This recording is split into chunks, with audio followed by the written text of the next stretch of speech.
Revenge, Book 2 in the New World series. Written by Stephen Llewelyn and performed by Chris Barrie. Chapter 9. Splinter. Chelsea Bernstein leaned forward, helping herself to another biscuit from the coffee table, though her expression was full of concern. "Your face still looks bruised, Miss Coxedge." "Mrs. Bernstein, please, you must call me Alison." "And you must call me Chelsea. In fact, I insist on it. I wish I'd never heard the name Bernstein." "But you have 2 lovely children from your marriage, Chelsea." "Yes, I've done everything I can to protect Henry and Clary, but they're getting to the age where they won't need me much longer, especially now we're here. I guess it took me this long to recognize that his hold over us is finally broken." Coxedge leaned forward, eagerly sensing an opportunity. "What made you realize?" "You did," Chelsea Bernstein replied frankly. "The way you stood up to that man and all the military, stood up for our rights. It was just great. I realized then that I should follow you and hang the consequences. Hank can't hurt the kids here. He has no real power over them anymore. You see, back home, he was one of the richest men in the world, and no one, not even the president, wanted to get on his bad side. Here, he's nothing. We're free of him, and there are people willing to protect us from his kind." "Dangerous territory," Coxedge realized as she grasped Chelsea's meaning. "I don't want her to recognize the people I'm up against as the ones she's relying on for protection. Better not let her think too deeply on the details. Better to just pour more fuel on the fire. She clearly has years of anger to burn." "I'm very grateful for your support, Chelsea. I swear I will stand up for all of us and our rights, and not let these men of violence or their lackeys control our destinies. I believe we can make peace with the other people if we're just willing to listen to their concerns and work with them to create a fairer, more equal society for all of us here." "The attack ship has reported back from orbit, sir," said a young officer seated at the science station aboard the shuttle's tiny bridge. Meritus had made the stolen shuttle his temporary command center after the battle. He nodded to the lieutenant. "Go ahead." "We now have telemetry on the New World, sir. But what's most interesting is that she's separated from Factory Pod 4. Looks like she crashed into a lake some 6 miles northwest of it."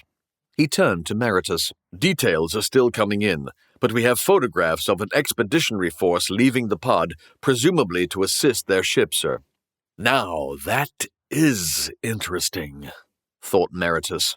"Are we going to make them pay for what they've done to us, sir?" Meritus placed a hand on the young man's shoulder. "We are going to take that pod, and anyone who stands in our way will be destroyed. We still have more than enough firepower to bring them to their knees, and if necessary, that's what we'll do." "And the civilians, sir?" "Our original mission parameters still stand, Lieutenant. We save only the people we need or who fit our profile. As for the others..." The young lieutenant smiled nastily. "Yes, sir. Thank you, sir." "Hey, son of Captain America!"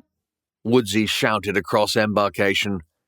Henry turned away from the porthole, where he seemed to have glued himself, to see his friend trotting across the large space between them. "Hey, Woodsy, I thought you were helping your old man." Woodsy laughed. "No, mate, I think I was doing his head in. What are you doing here anyway? Mooning after Rose? She'll be back in a few days, you know." "Yeah," Henry replied moodily. "What's up? She chucked you already?" Henry frowned. "No, at least I don't think so. I mean, she hasn't said. Do you think she's broken up with me?" "She's broken up with me, hasn't she? Would you believe it? Like it was my fault my mother saw that major beat on that British woman?" Henry pulled out his comm. Woodsy, for once, was at a loss. "Hey, what are you doing?" "I'm ditching her before she can ditch me." "I thought you just said she'd already given you the sack."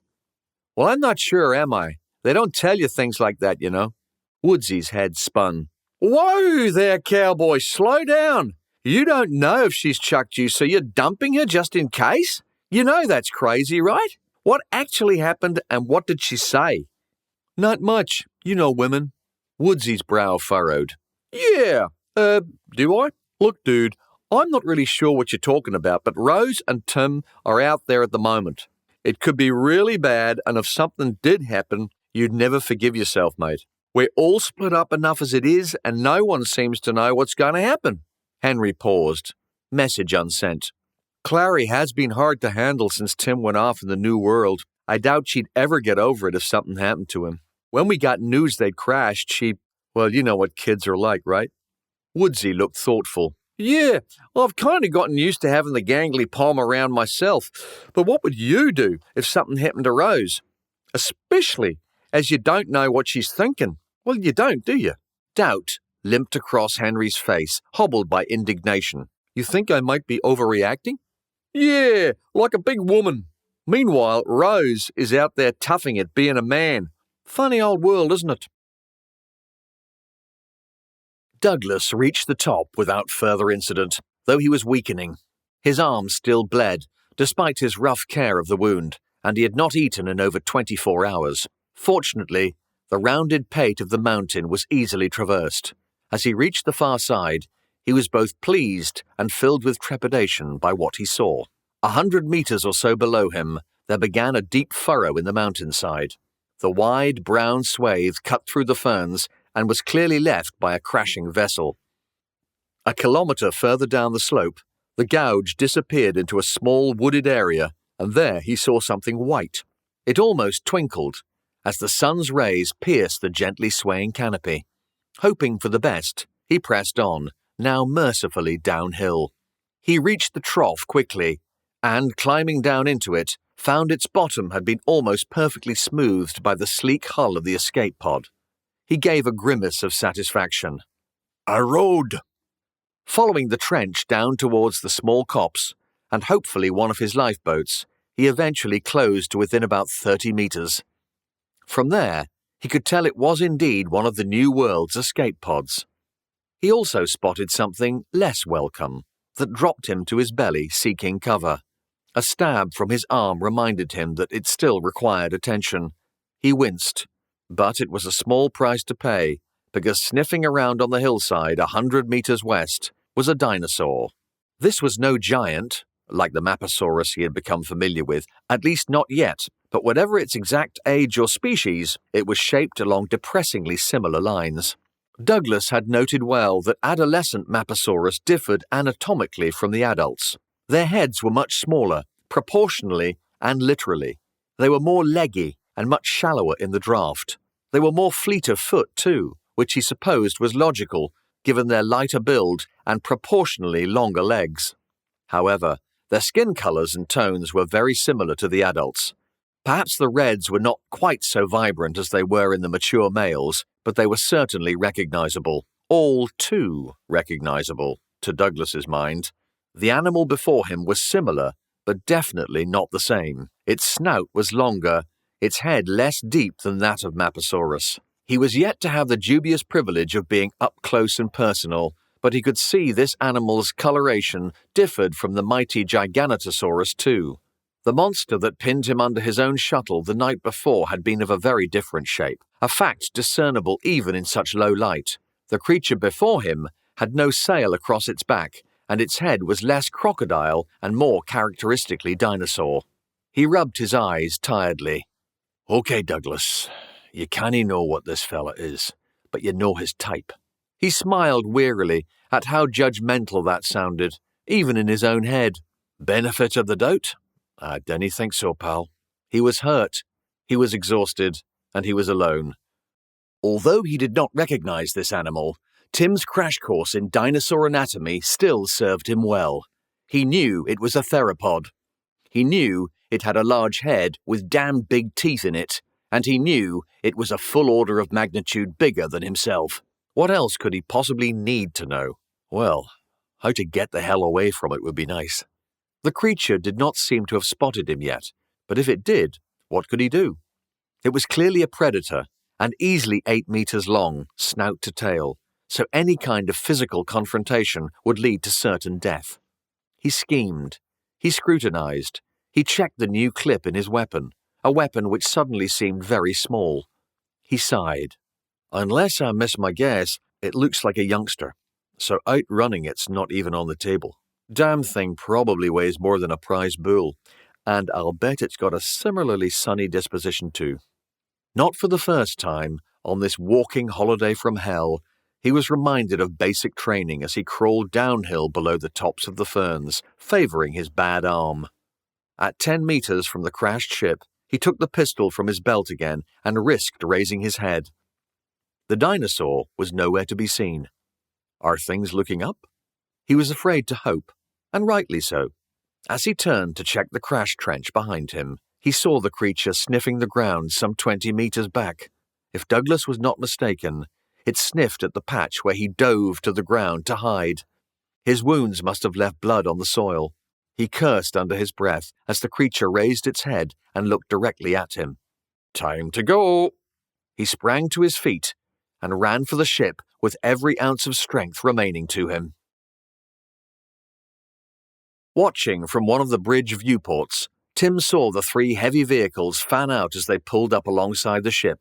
The huge bulldozer was still some way back, rumbling unassailably across the terrain towards them. "They're here, Captain!" Singh remained bent over his screen, where an endless stream of damage reports scrolled. "Captain?" Razor sharp on the uptake, Singh replied, "Huh? Oh yes, thanks, Tim. We'd better go and greet them, eh? This captain thing is going to take a little getting used to," he thought, what everyone else had already guessed. The New World's crash landing had left a trench 15 meters deep in the lakeshore, now completely filled with water from the lake itself. On the upside, the ship's low-lying position did bring her mid-level access hatches nearer the ground. Tim and Singh arrived at the hatch to find the Sarge already waiting, holding a lightweight aluminium stepladder in his good hand. Singh, as acting captain, nodded for Jackson to open the interior airlock door before stepping through to glance out of the glass porthole built into the hatch. Once he had checked who or what was out there, he began the opening cycle. As the machinery hissed, a waft of warm, humid, but very fragrant spring air hit them. Tim helped the temporarily one-armed sergeant extend his ladder the remaining 2 meters down to the ground below. A small party was gathering, all looking worriedly over their shoulders back in the direction they had come. "How was the journey?" Singh greeted them. Jim Miller practically threw Rose up into the ship, following quickly behind. "It won't be making the tourist trail, Lieutenant." "It's Captain Singh, sir," the Sarge pointed out. "Old naval tradition. Whoever commands a ship is called captain regardless of rank, sir." Jim blinked at him, struck temporarily dumb.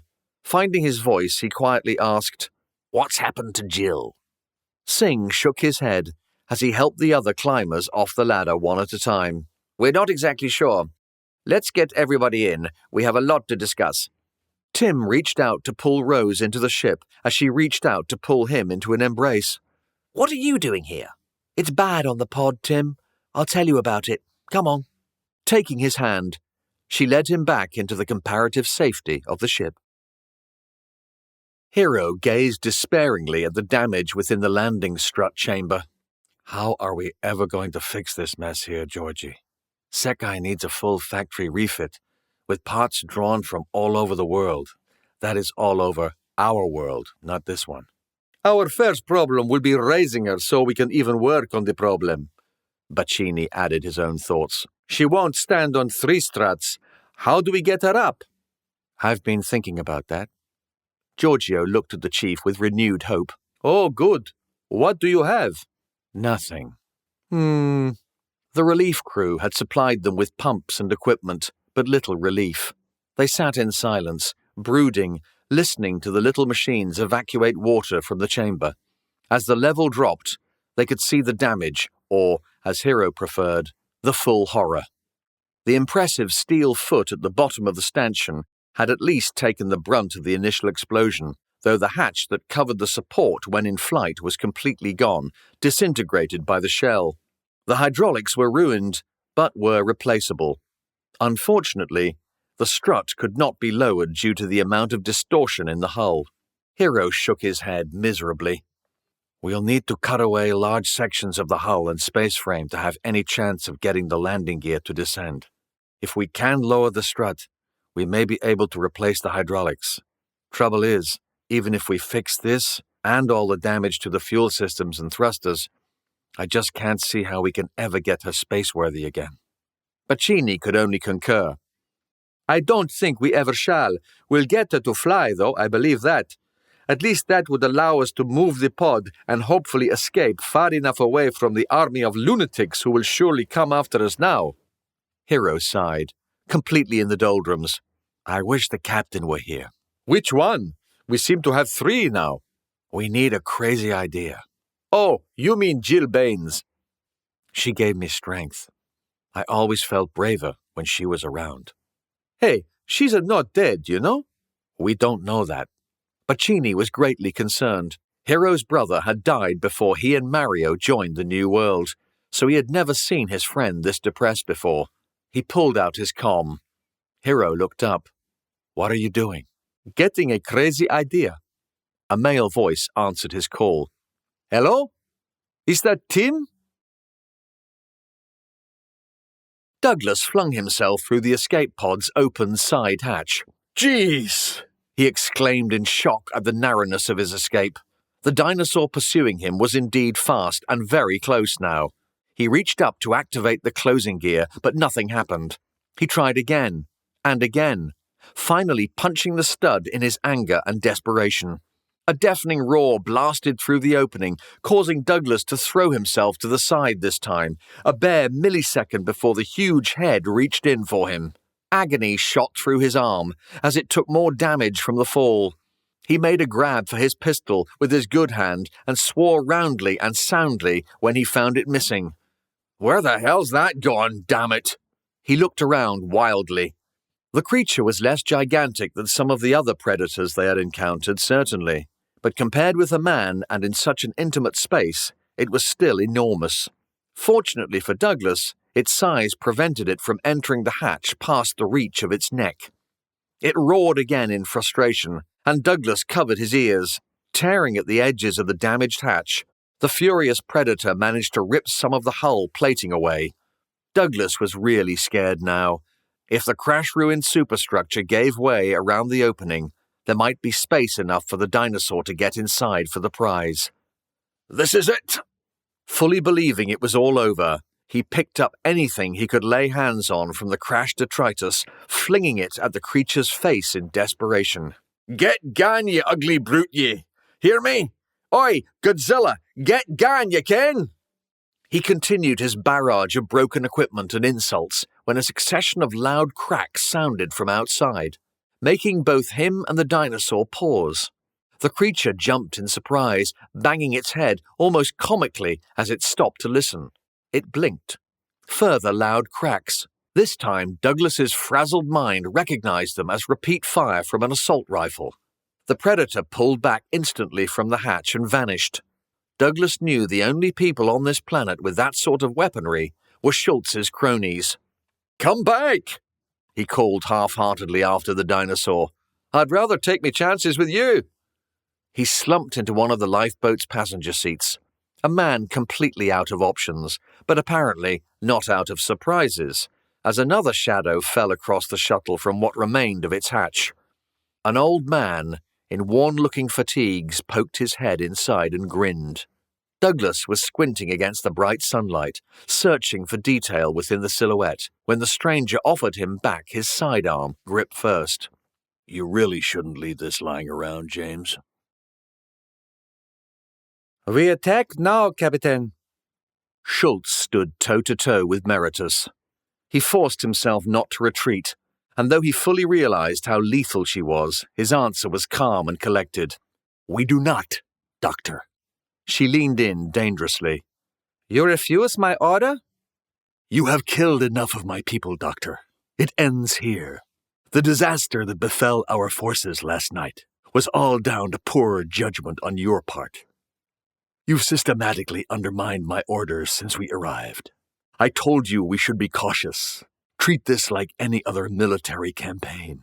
But no, you've continually underestimated our enemy, and now look at us.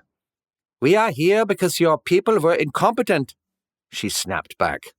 They allowed an enemy strike team to set high explosives in the last word's rocket exhausts right under their noses. No, the stampede allowed that to happen. My people didn't stand a chance out there. It had nothing to do with my incompetence, and everything to do with the resourcefulness of our enemy. Those men and women paid with their lives for your arrogance. Did you think that I wouldn't find out about the homing beacon?" Schultz pouted. "Homing beacon?" she asked eventually, and unconvincingly. "You activated the beacon on this shuttle. The New World's shuttle. James Douglas's damned shuttle." Meritus's temper was fraying now. "What did you think would happen once they knew where he was? Were you expecting them to hit us with a leaflet campaign? And let's not forget that we needed Douglas to gain bloodless, non-destructive entry to the pod. And where the hell is he now?" "You overstep yourself, Captain." "And you overestimate your capabilities, Doctor." Schultz pulled a pistol from the holster at her hip, but Meritus was already pointing his own at her midriff. "Do we shoot, Schultz? Or will you learn your place and start following my orders? The last word was my ship, and this is my mission. Fact." Very slowly, Schultz reholstered her gun. "This will not be forgotten, Captain. You will pay for your insubordination." "I am not your subordinate, Schultz. Your grandfather gave me complete autonomy to run this mission as I saw fit to get the job done. Your interference will not go unreported or unnoticed when he arrives. He's a ruthless man ordinarily, but I understand he can be truly vicious when he feels betrayed by family, yes? Vicious and inventive." He still had his pistol trained on her. "Do you know what, Heidi? I just decided that you're too dangerous to have around." The look of shock and fear that crossed her face, though only for an instant, was not what Meritus expected. Nevertheless, he knew it would keep him warm on many a cold night to come. He smirked. "Oh, don't worry. I'm not going to deliberately antagonize Grandpa Schultz. I'm simply going to cut you loose. Your part in this is all over. We no longer need you. Drop your weapon, holster and all. Now. Perhaps I did not make myself clear. Drop it or die. Now." She obeyed reluctantly, and he motioned with his gun for her to step outside the shuttle. Keeping at least 3 meters between them, he would not underestimate her. He followed the German woman out. "Sergeant, call the men to order." Within seconds, everyone's still sound body stood smartly in ranks before him. He walked to the center of the front rank to address them. "People, we have reached a parting of the ways. I'm sure you were all furious about yesterday's debacle. Well, it would never have happened had Dr. Schultz not activated the homing beacon aboard this shuttle." He gestured behind him. "She's a liability, and I'm casting her out. Now I fully understand how much fear her grandfather commands among his people, and I will not deny that there is every chance he will find us in the near future. That is why I will give you this chance, and this chance only, to choose." Schultz was beside herself. "This is outrageous." Meritus smiled. "It is, isn't it? But so was giving up our position, because you wanted to show off the power of that battleship your grandfather paid for. It's at the bottom of the valley in a million pieces now, if you wish to return it to him, along with a full explanation when he arrives. I, on the other hand, will have possession of the enemy assets by then.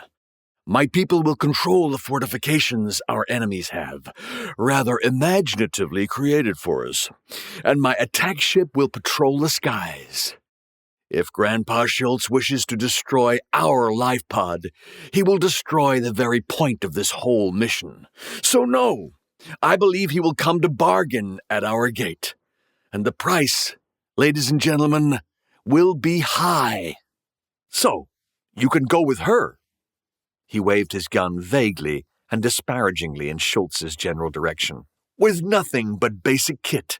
Or you can come with me to win everything we came here for, everything we need to conquer the Earth and the future. Anyone wishing to follow Heidi Schultz, or too afraid to go against her grandfather, can fall out now. Everyone who's with me, stay where you are." The ranks eyed one another warily. Cretaceous or no, they were certainly living in interesting times lately. Meritus holstered his weapon and straightened his uniform, standing tall. You have 60 seconds to choose.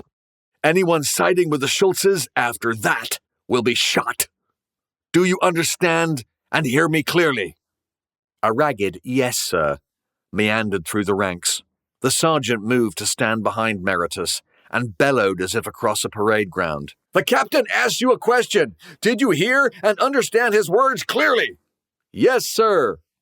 This was all too much for Schultz.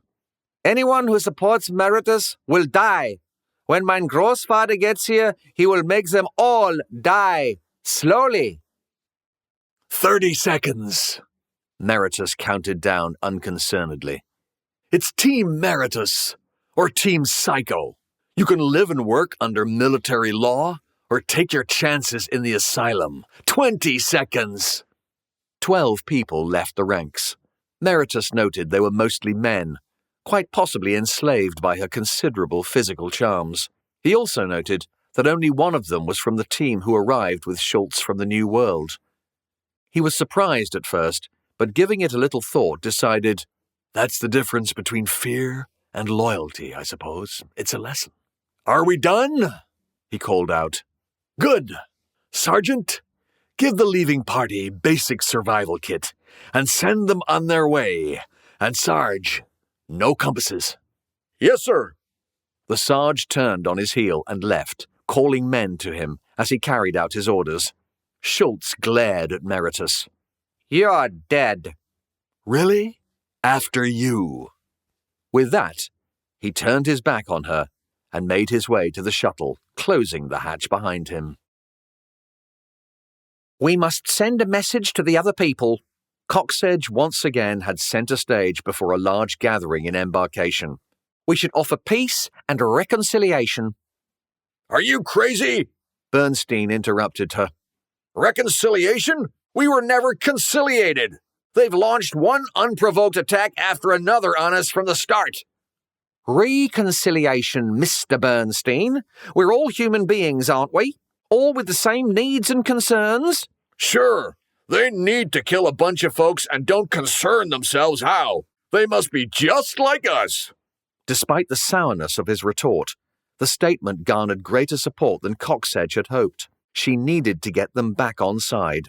I'm simply saying that we should send overtures of peace, not threats. We should invite them here. What? Bernstein bawled. Are you out of your... Mr. Bernstein, seriously. Coxedge spoke over him, benefiting from the microphone in the stage's podium. These constant and aggressive outbursts really are counterproductive. Surely we're all on the same side here. We all seek peace. Bernstein shook his head, buying none of her rhetoric. You seek power, lady. I notice you didn't offer the priest or that little Indian guy any opportunity to be at this rally of yours.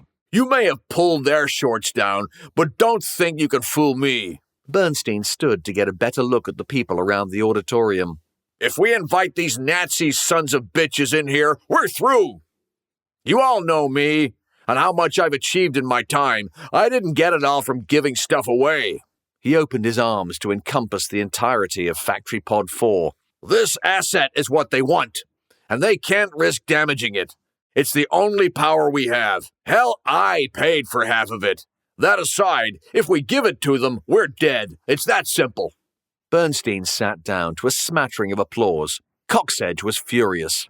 If by the Indian and the priest you mean Dr. Patel and Mother Sarah, then my answer is this. They're under the thumb of the military and are no longer sound. We are the people, and we have a right to vote no confidence and demand another election. To vote for you, I suppose? Bernstein was on his feet again. I thought from the start that the three people voted to govern us were ill-equipped for the job, and I was right. He pointed angrily at Coxedge. If they were up to the task, this limey chick would never have been given the chance to cause so much trouble.